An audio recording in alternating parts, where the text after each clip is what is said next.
સુરત જિલ્લા પંચાયત કચેરી ફરી ભ્રષ્ટાચારના વિવાદમાં ઘેરાઈ છે. એન્ટી કરપ્શન બ્યુરોએ જિલ્લા પંચાયતની ખેતીવાડી શાખામાં ફરજ બજાવતા વર્ગ 3ના મહિલા senior account clerk Rupalben Pareshkumar Taylor અને તેમના 19 વર્ષના પુત્ર જીલ ટેલરને લાંચ લેતા રંગે હાથ ઝડપી પાડ્યા છે.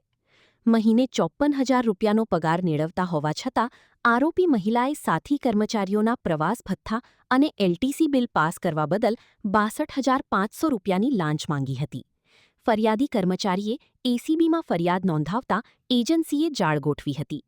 આજે જહાંગીરાબાદ વિસ્તારમાં જાહેર રોડ પર પ્રથમ હપ્તા તરીકે 30,000 રૂપિયા લેતી વખતે મહિલા ક્લર્કે પોતાના પુત્ર પાસે રકમ લેવડાવી હતી. એસીબીની ટીમે બંનેને ઝડપી લીધા. પોલીસ ઇન્સ્પેક્ટર કેજી ધડુક અને તેમની ટીમે આ કાર્યવાહી હાથ ધરી હતી. બંને આરોપીઓની અટકાયત કરવામાં આવી છે. कल एसीबी में कंप्लेन मिला था।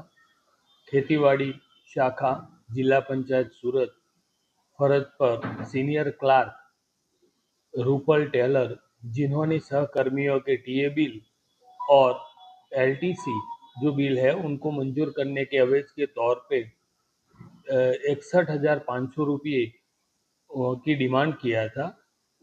उन डिमांड के तहत कल जो कंप्लेनर था उसके पास 30,000 रुपये इकट्ठे हुए थे।